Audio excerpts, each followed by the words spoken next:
सभी छात्र एक एक करके कक्षा में आए क्योंकि मिस्टर शर्मा उन्हें भगवत गीता के बारे में सब कुछ बताने जा रहे हैं।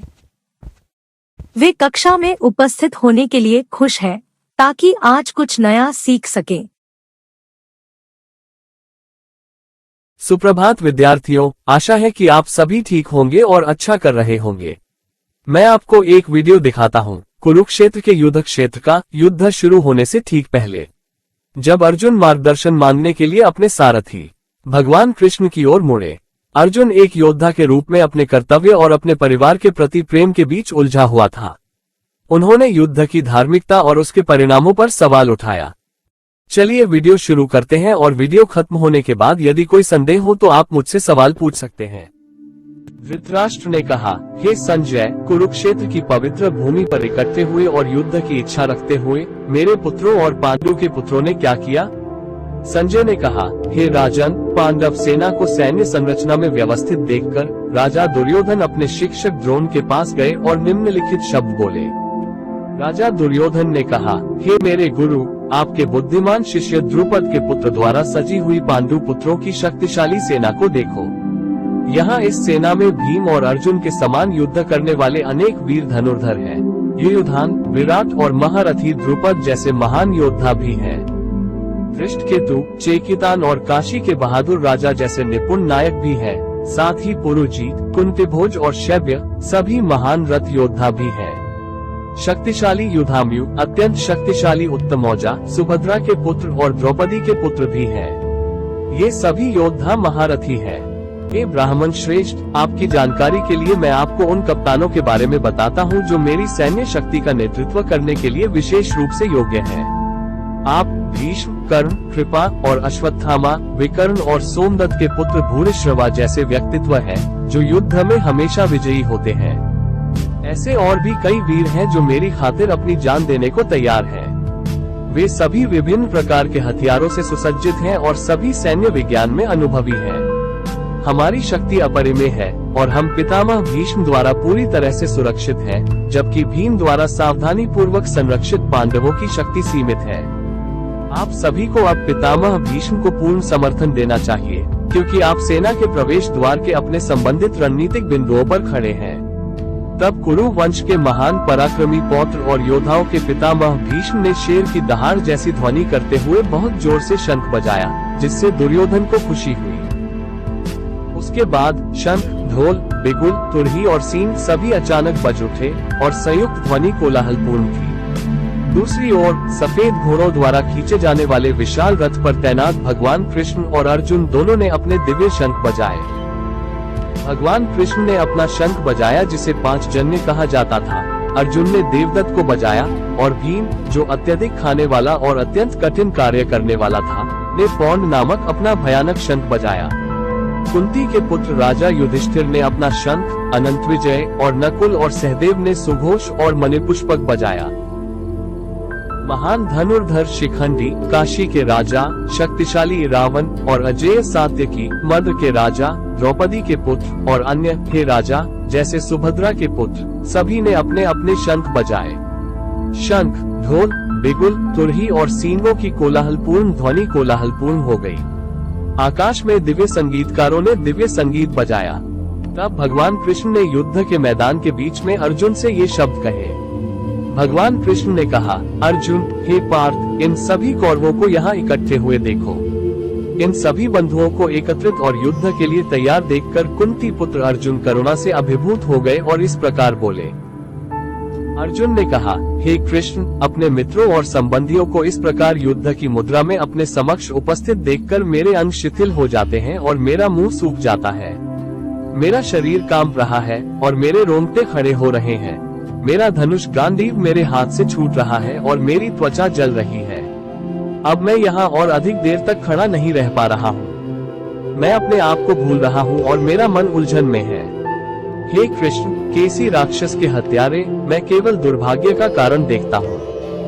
मुझे नहीं लगता कि इस युद्ध में अपने ही रिश्तेदारों को मारने से कोई फायदा हो सकता है, और न ही मैं, मेरे प्रिय कृष्ण, किसी भी बात की जीत, राज्य या खुशी की इच्छा कर सकता हूँ। हे गोविंद, हमारे लिए राज्य, सुख या यहाँ तक कि जीवन का क्या लाभ, जब वे सभी जिनके लिए हम उन्हें चाहते हैं इस युद्ध के मैदान में डटे हुए हैं? हे मधुसूदन, जब गुरु, पिता, पुत्र, दादा, मामा, ससुर, पोते, साले और अन्य रिश्तेदार अपने जीवन और संपत्ति का त्याग करने के लिए तैयार हैं और मेरे सामने खड़े हैं, तो मैं क्यों खड़ा रहूं?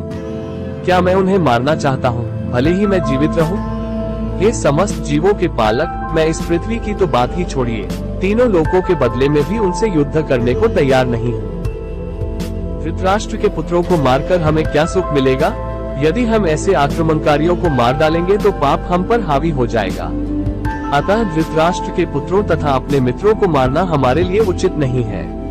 हे कृष्ण, भाग्य की देवी के पति, हमें क्या हासिल होना चाहिए और हम अपने ही रिश्तेदारों को मारकर कैसे खुश हो सकते हैं?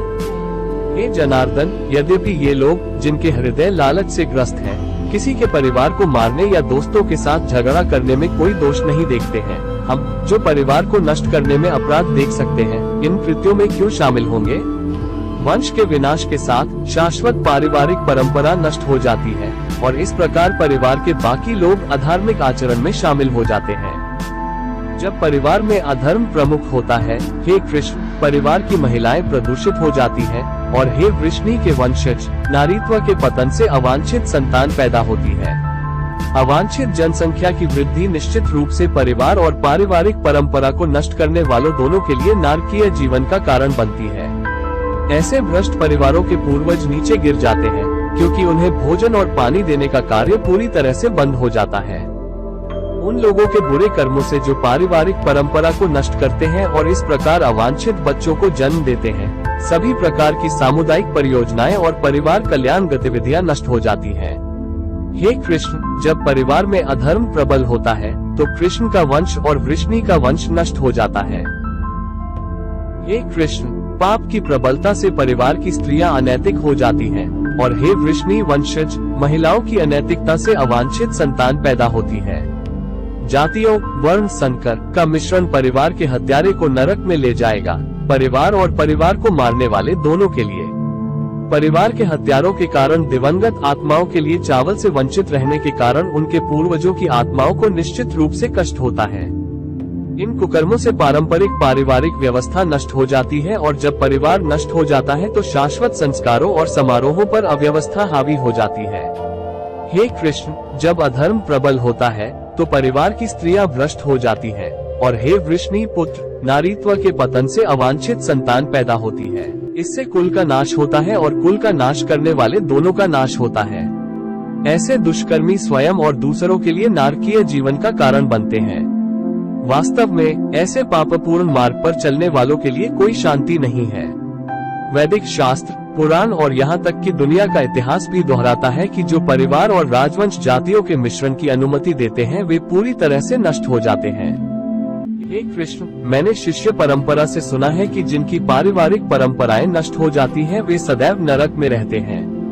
अफसोस, ये कितनी अजीब बात है कि हम अपने ही रिश्तेदारों को मारने के लालच से प्रेरित होकर महान पाप करने की तैयारी कर रहे हैं। मेरे लिए ये बेहतर होगा कि धृतराष्ट्र के पुत्र हाथ में हथियार लेकर मुझे निहत्थे और युद्ध के मैदान में निहत्थे ही मार डालें। संजय ने कहा। अर्जुन ने युद्ध के मैदान में ऐसा कहकर अपना धनुष और बाण अलग रख दिया और रथ पर बैठ गया। उसका मन दुख से डूब गया। इस प्रकार अध्याय 1 अर्जुन द्वारा अपने ही रिश्तेदारों, शिक्षकों और दोस्तों के खिलाफ लड़ने की संभावना पर अपनी नैतिक दुविधा और गहरे दुख को व्यक्त करने के साथ समाप्त होता है। वो ये तय करने में असमर्थ है कि उसे युद्ध लड़ना चाहिए या युद्ध से हट जाना चाहिए, जिससे उसका आंतरिक संघर्ष और भ्रम पैदा होता है। ये भगवान कृष्ण के लिए भगवद गीता के बाद के अध्यायों में अपनी गहन शिक्षाएं प्रदान करने के लिए मंच तैयार करता है। लेकिन हम इसे अपने जीवन में कैसे लागू कर सकते हैं गुरुजी? तुम सभी में अद्भुत गुण और प्रतिभा है। लड़ाई करने और झगड़ने की बजाय एक दूसरे का समर्थन करो और बढ़ो। अर्जुन की तरह बनो, अपने कर्तव्य और अध्ययन पर ध्यान केंद्रित करो और साथ में एक टीम के रूप में काम करो ताकि आप उज्ज्वलता को हासिल कर सको। याद रखो, एक खड़ा रहने वाला वो घर टिका नहीं जो अपने आप के खिलाफ विभाजित हो गया हो।